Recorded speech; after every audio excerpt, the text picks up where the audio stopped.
Hello and welcome to your horror movie review with Mz.ChiGurl. And I'm your host, Mz.ChiGurl. Hi y'all. We made it through the week. I'm so happy that it is past hump day. Hump day is over. We're coming towards the end of the week, which is the best part of the week, right? Because the end of the week then leads to the weekend, which also means you guys get more weekend TV watching with me on Fridays.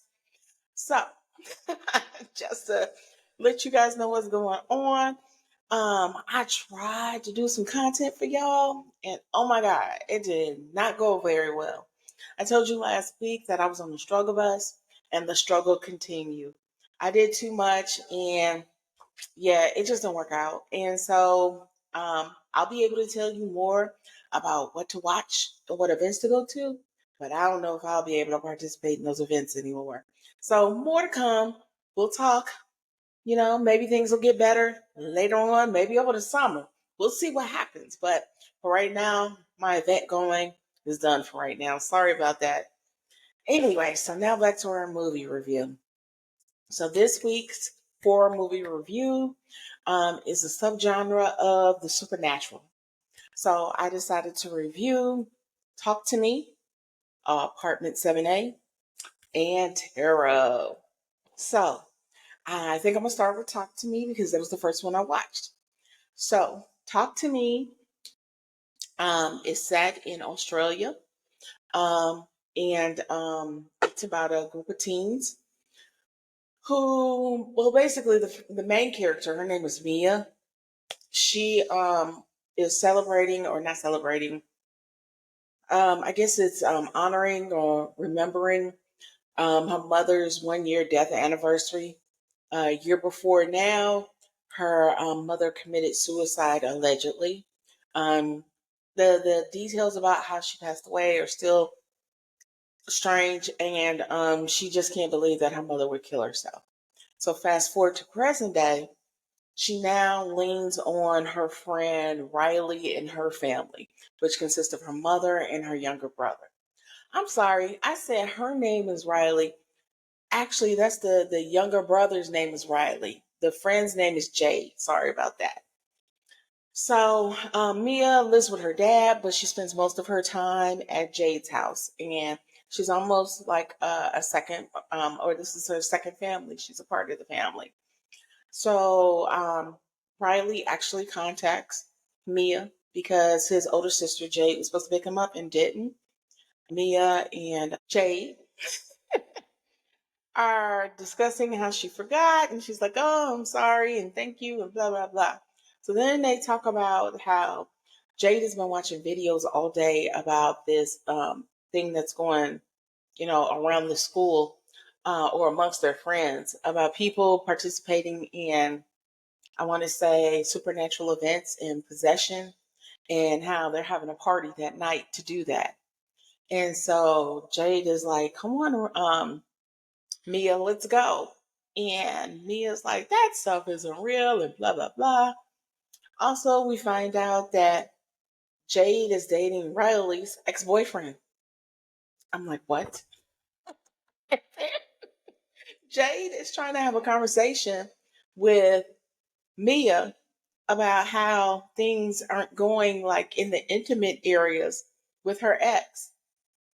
I'm like, what the heck kind of new age ish is this?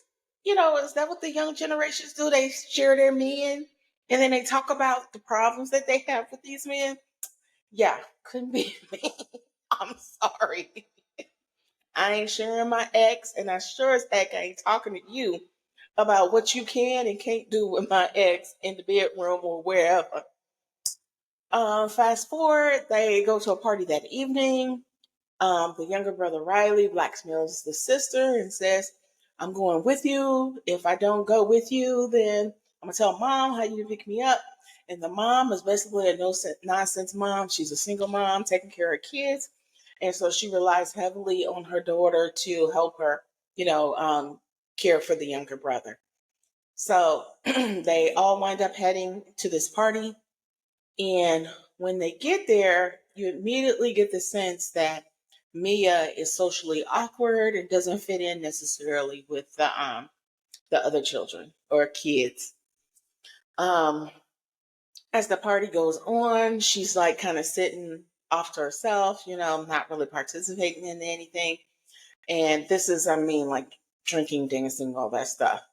So towards the end of the evening, and when I say they, the other kids decide to pull out their party trick, which is embalmed hand of a dead person who was a psychic, who was able to speak to dead people. For whatever reason, because the power was so great, someone decided to cut off the hand and to embalm it and just use it for I don't know what purpose. I really don't understand what the purpose is of having a dead psychic's hand, just so you can communicate with dead people and then they can possess you. Does this sound fun to you? Because it don't sound fun to me. And I don't understand why these kids kept participating in it. So apparently they would get together every so often to have a party so that everybody could try this. And it was just crazy. So they talk about the rules. You can't go past 90 seconds. You gotta blow out the candle, all this stuff. So who volunteers to be first? Mia, because she wants to fit in. So she raises her hand. I'll do it, and volunteers to do it. And so the first time she sees her ghost, she's scared and she kind of backs away. But then she goes ahead and do it. And so what usually happens in these situations? All the wrong things. So it got to a point where it wasn't all in one party. I want to say it may have been multiple parties, or it may have been at least two parties where different people kept trying to, I want to do it. I want to do it. That looks fun. And they are just cracking up about this bull, about seeing a dead ghost and then inviting that ghost to take possession of them. Anyway, it finally gets to the point where Riley, the younger brother, wants to take a partake in the experiment. And so his sister says no.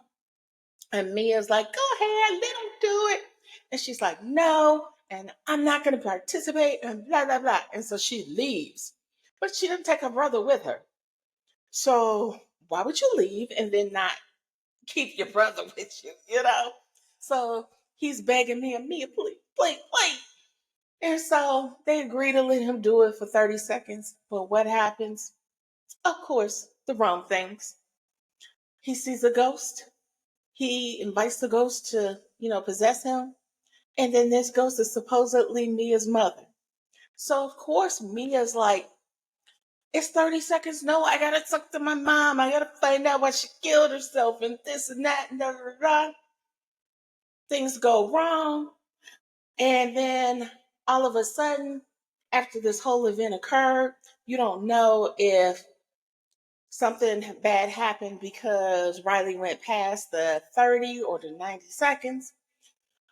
Mia starts seeing stuff. So it's like, well, what happened with her? I'm like, it's not following the rules. Mia thinks that Riley is possessed because he went longer than he was supposed to, but then she's the one that's seeing all the wrong stuff and hallucinating. So I'm not going to tell you what happened. I'll let you watch the movie if you're interested.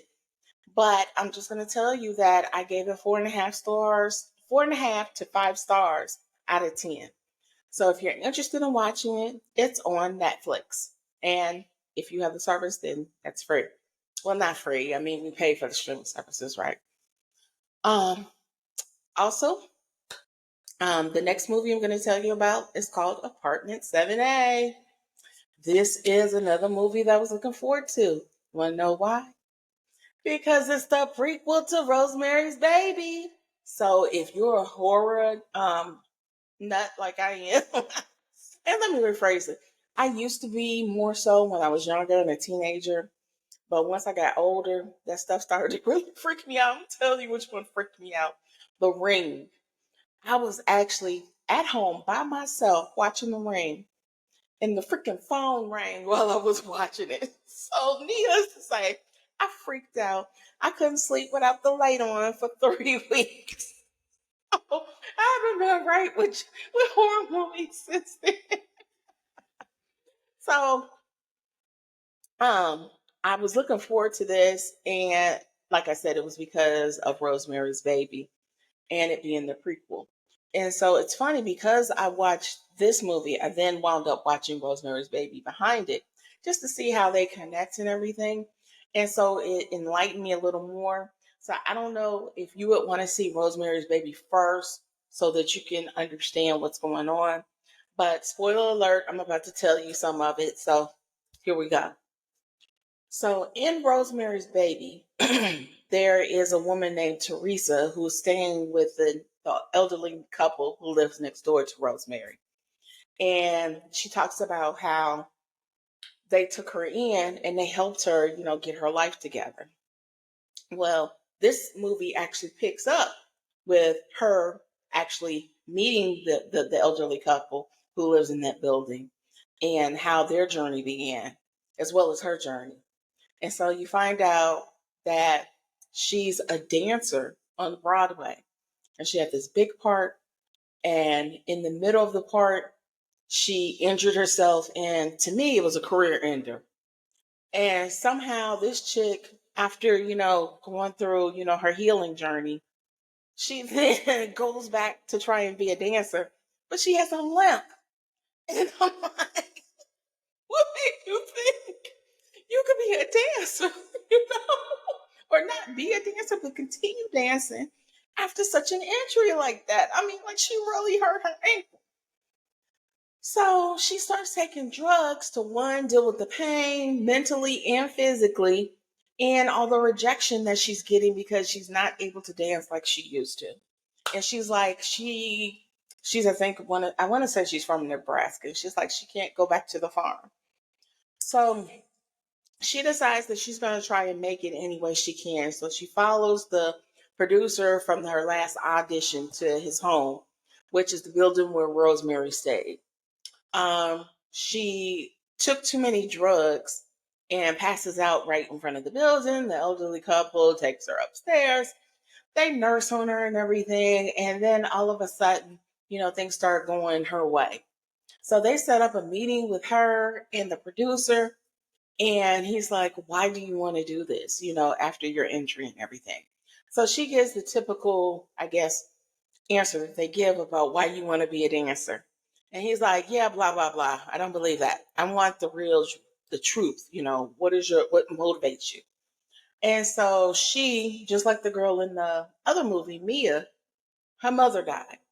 And so she was talking about how her dad fell apart in that dancing is what motivated her to one, get off the farm and then try and make something of her life. And that's what drives her. So of course, typically when you find out, what somebody's motivation is, people take advantage of it.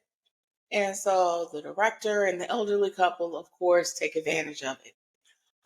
In the movie, you see some I want to say Easter eggs that were originally from Rosemary's Baby, but mostly this movie I want to say is new. It I don't know. It tried too hard to me. The only standout character to me was Diane Wiest, who played the wife in the elderly couple. I love Diane Wiest. I don't know if you guys are familiar with her from the 80s. She was in the movie called Parenthood with Stephen Martin. Then she was in the movie Lost Boys. She played the mother of Corey Haim, and the movie also starred Corey Feldman. Then more recently, if you're watching other movies on Netflix, and one that I really liked is called I Care a Lot. She played the mother in that movie, just to give you some context of who she is. And so I love Diane Weiss. I loved her in this movie, but I didn't really care for Apartment 7A as a whole. And so this is another movie that I gave a 4.5 or 5 stars out of 10. This movie is on Paramount Plus streaming. So if you have Paramount or maybe Showtime, no, I don't think it's on Showtime. It's on Paramount. So if you have the streaming, you'll be able to watch it. So that brings you to the last movie that I was telling you about that I really did enjoy, and it's called Tarot. So this movie is about, I'm gonna say six, maybe seven college kids who go away on a vacation in a remote Airbnb. I forgot what they were doing, celebrating graduation, something to that extent. They find some tarot cards in this mysterious home. And of course, one of the people, kids in the group, knows how to read tarot cards. How does she know? What's the common theme that I've been telling you about in all these movies? Her mother died. Yes. So her mother died. And when she used to be in the hospital because I believe her mother had cancer, she would play with tarot cards. So she knows how to give readings. So they're like, give me a reading, give me a reading. Again, I don't know what kind of kids these are. I don't play these games. We gonna play something that's funny, that's, a little, what is it? I'm gonna say provocative, I'm not playing with no spiritual nothing, no ghosts. We're not doing that. So I don't know where these kids come from or who they've been around where they want to play with that stuff, but it ain't me. Anyway, so she does a reading on all of the people in the room. And so they were like, oh, that was fun. And then the next day they go home and what starts happening? People start mysteriously dying, just like her readings. So they eventually put it together that that's possibly why everybody's dying. And they're like, we need to look into those tarot cards because this is crazy. Our friends are dying. Who's next? Whose reading did you do next? So apparently it went in order, which reminds me a little bit of Final Destination. And that's basically how it occurs. Based on whose reading she did, that's how they're going to die. So they're all trying to stick together and avoid the situations that she said. They're also trying to remember what the readings were because everybody doesn't remember what she was saying because they weren't paying attention. But again, I love the special effects in this movie. I love that there was some lighthearted humor as well in this movie. They had, almost like somebody from Scream, that guy in Scream who, and I'm talking about the one from the '90s, where he was telling everybody what the rules were, and he was like, "Don't go in the room by yourself," kind of thing. He added levity to the movie, and so they have a character like that in this movie. And so, Tarot, I will actually give 7 out of 10 stars. That one is streaming on Netflix as well. So, these are your horror movie reviews for the week. Let me know which genre you would like me to try next week, and I'll watch them and get back to you. Thank you for joining me. Don't forget to like, subscribe, and comment below, like I said, with your suggestions. Also, don't forget to subscribe. Subscribing is how we grow. Thank you for joining me this week, and next week we'll see what I'll be suggesting or watching for you. All right, bye.